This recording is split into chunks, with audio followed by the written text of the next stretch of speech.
প্রিয় দর্শক, আসসালামু আলাইকুম ওয়ারাহমাতুল্লাহি ওয়াবারাকাতুহু। আজকের ভিডিওতে আমরা জানব এক অবিশ্বাস্য কিন্তু গভীর তাৎপর্যপূর্ণ ঘটনা। কেন বিশ্বনবী মুহাম্মদ সাল্লাল্লাহু আলাইহি ওয়াসাল্লাম তার পালক পুত্রের স্ত্রীকে বিবাহ করেছিলেন। এটি কোনো গল্প নয়, কোনো অনুমান নয়, এর স্পষ্ট উত্তর রয়েছে স্বয়ং আল্লাহর কালাম পবিত্র কোরআনে। তাই পুরো ভিডিওটি মনোযোগ দিয়ে শেষ পর্যন্ত দেখুন। ইনশাআল্লাহ এমন কিছু জানবেন যা আপনার ঈমান আরও মজবুত করবে। মক্কার যুবক মুহাম্মদ। মক্কার কোলাহলময় পথে তখন একজন যুবক মানুষের চোখে পড়তেন। তার চেহারায় নূর, স্বভাবে সততা, আচরণে নম্র।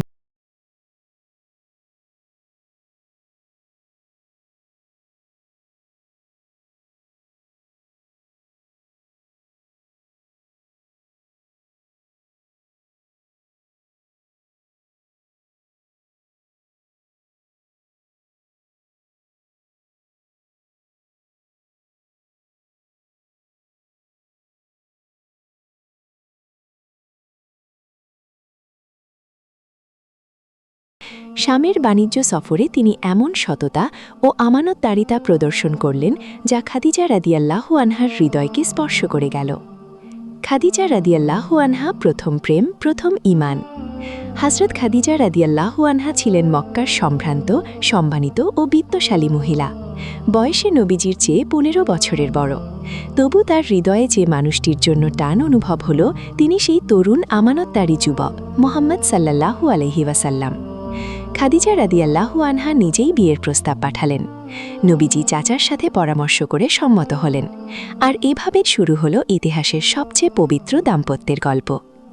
খাদিজা রাদিয়াল্লাহু আনহা শুধু স্ত্রী ছিলেন না, তিনি ছিলেন নবীজির সবচেয়ে বড় শক্তি। যখন হেরা গুহায় প্রথম ওহী নাজিল হল, নবীজি সাল্লাল্লাহু আলাইহি ওয়াসাল্লাম ভয়ে কাঁপতে কাঁপতে ঘরে ফিরে বললেন, আমাকে চাদর দিয়ে ঢেকে দাও। সেই মুহূর্তে খাদিজা রাদিয়াল্লাহু আনহা তাকে বুকে টেনে ধরে বললেন, আল্লাহর কসম, আল্লাহ কখনো আপনাকে অপমান করবেন না। আপনি আত্মীয়দের সাথে সুসম্পর্ক রাখেন, দুর্বলদের সাহায্য করেন, মেহমানকে আপ্যায়ন করেন এবং সত্যের পথে সাহায্য করেন। সহিহ বুখারী 3। 25 বছর ধরে এই দুটি হৃদয় একসাথে থেকেছে।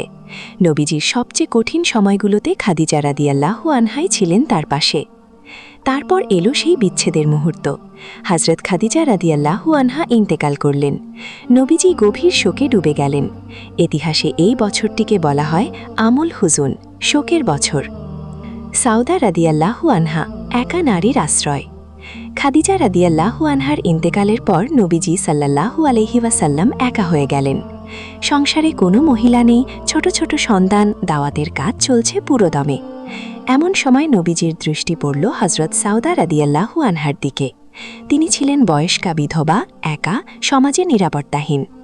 ইসলামের প্রথম দিকে স্বামীর সাথে। এরপর আল্লাহর নির্দেশে নবীজি সাল্লাল্লাহু আলাইহি ওয়াসাল্লাম বিবাহ করলেন হযরত আয়েশা রাদিয়াল্লাহু আনহাকে, হযরত আবু বকর রাদিয়াল্লাহু আনহুর কন্যা।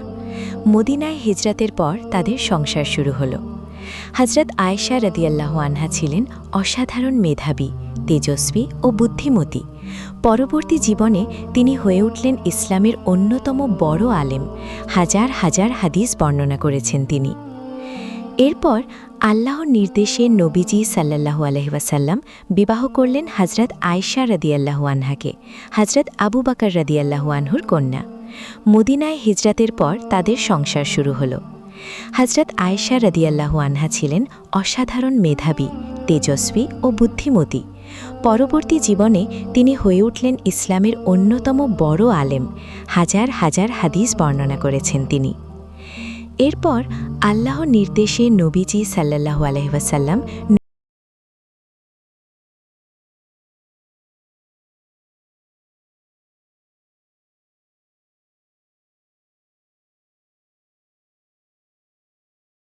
ওয়াসাল্লাম কিছুক্ষণ চুপ করে রইলেন। তারপর কোমল কণ্ঠে বললেন, হে আয়েশা, আমাদের ভালোবাসার বন্ধন যেন একটি দড়ির মতো। সুতোগুলো একে অপরের সাথে শক্তভাবে জড়ানো। এই বন্ধন সহজে ছেড়ে না, দুর্বল হয় না। এরপর থেকে মাঝে মাঝে হালকা হাসির পরিবেশে আয়েশা রাদিয়াল্লাহু আনহা মজা করে জিজ্ঞেস করতেন, হে আল্লাহর রাসূল, সেই বন্ধনের অবস্থা এখন কেমন? আগের মতো মজবুত আছে তো? নবীজি হাসতেন, সেই হাসি ছিল স্নেহে, ভালোবাসায় ভরা।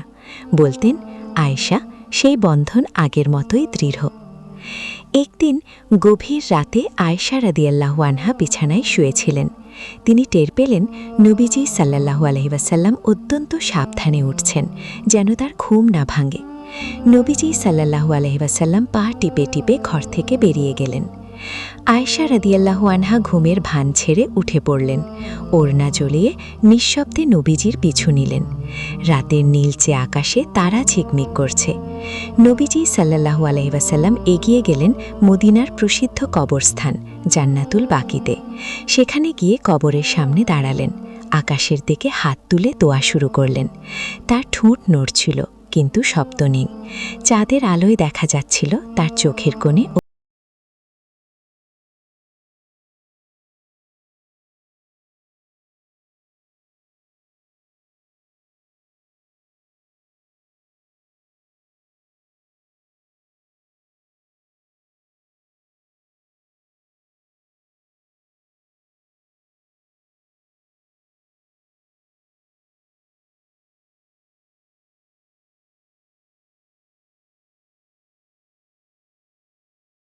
গিয়ে কোমল কণ্ঠে বললেন, হে আয়েশা, তুমি কি মনে করেছিলে আল্লাহর রাসূল সাল্লাল্লাহু আলাইহি ওয়াসাল্লাম তোমার সাথে অন্যায় কিছু করবেন?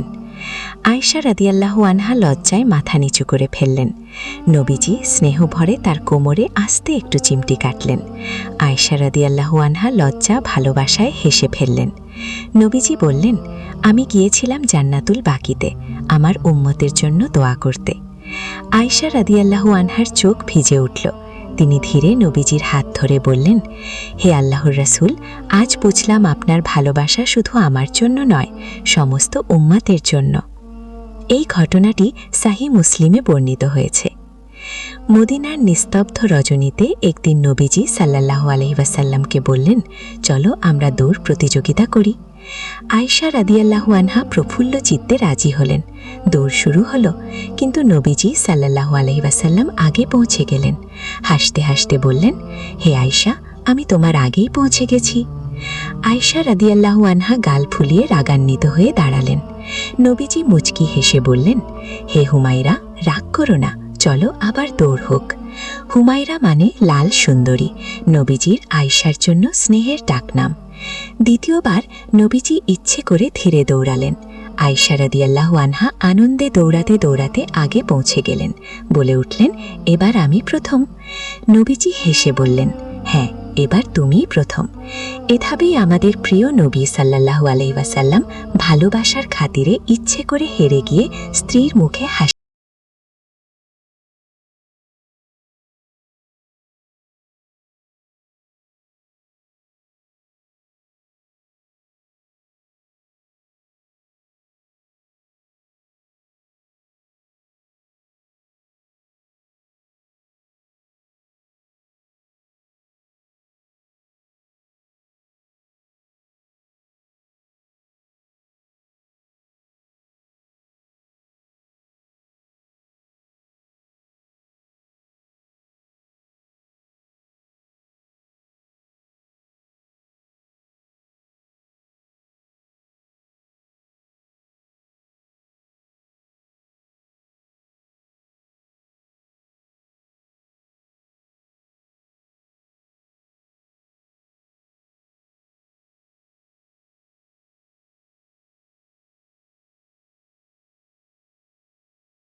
বিধবা ছিলেন।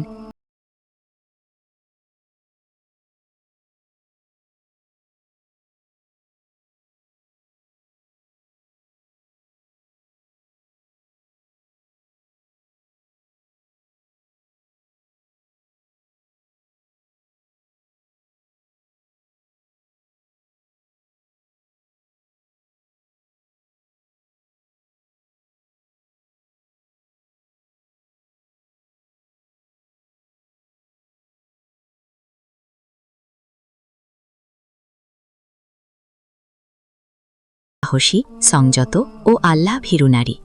নবীজি সাল্লাল্লাহু আলাইহি ওয়াসাল্লাম তাকে কেবল স্ত্রীর মর্যাদাই দেননি, একজন আধ্যাত্মিক পথপ্রদর্শক হিসেবে তার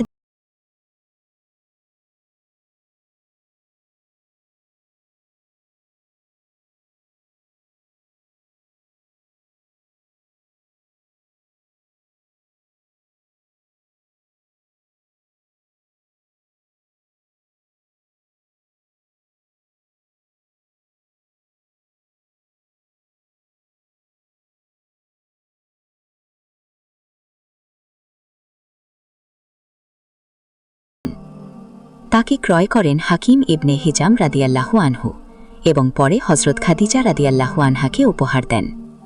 হজরত খাদিজা রাদিয়াল্লাহু আনহা তাকে নবীজির সেবায় দান করেন। নবীজি সাল্লাল্লাহু আলাইহি ওয়াসাল্লাম যায়েদকে সন্তানের মতো ভালোবাসলেন, তাকে মুক্ত করে দিলেন। তারপর কুরাইশদের সামনে ঘোষণা করলেন, তোমরা সাক্ষী থাকো, যায়েদ আমার পুত্র।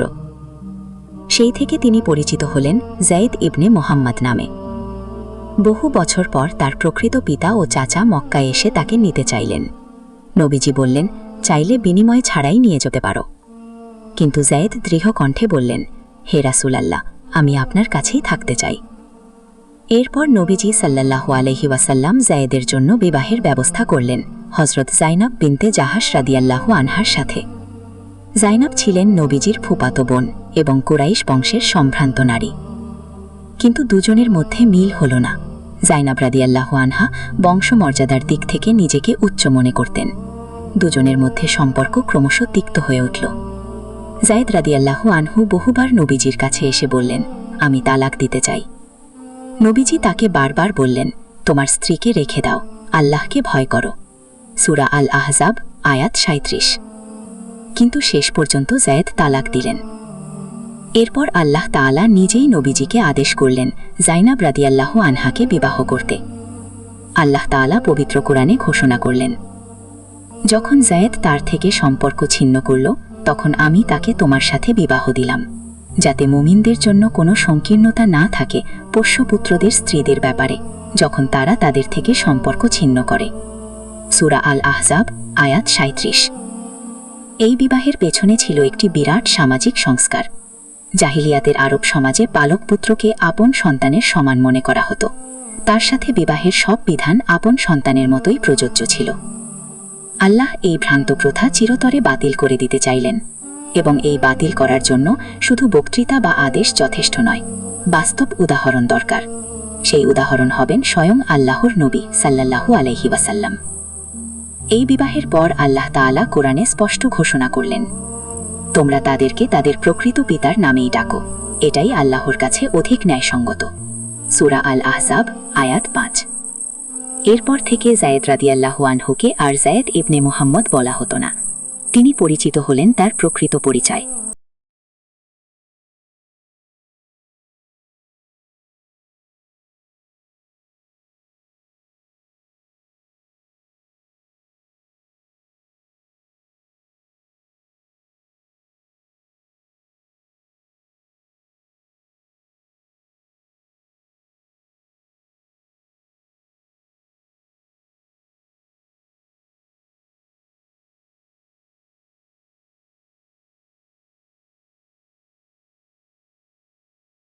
আওয়াল 11 হিজরি সোমবার নবীজি সাল্লাল্লাহু আলাইহি ওয়াসাল্লাম হযরত আয়েশা রাদিয়াল্লাহু আনহার কোলে মাথা রেখে ইহকাল ত্যাগ করলেন।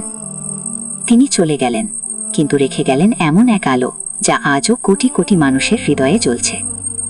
ঈমানের আলো, ভালোবাসার আলো।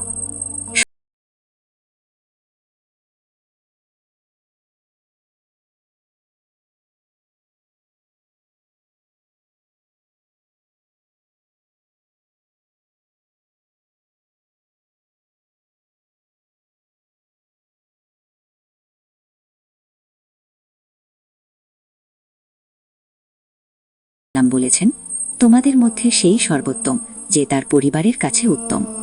সুনানে তিরমিজি আয়াত ৩৮৯৫।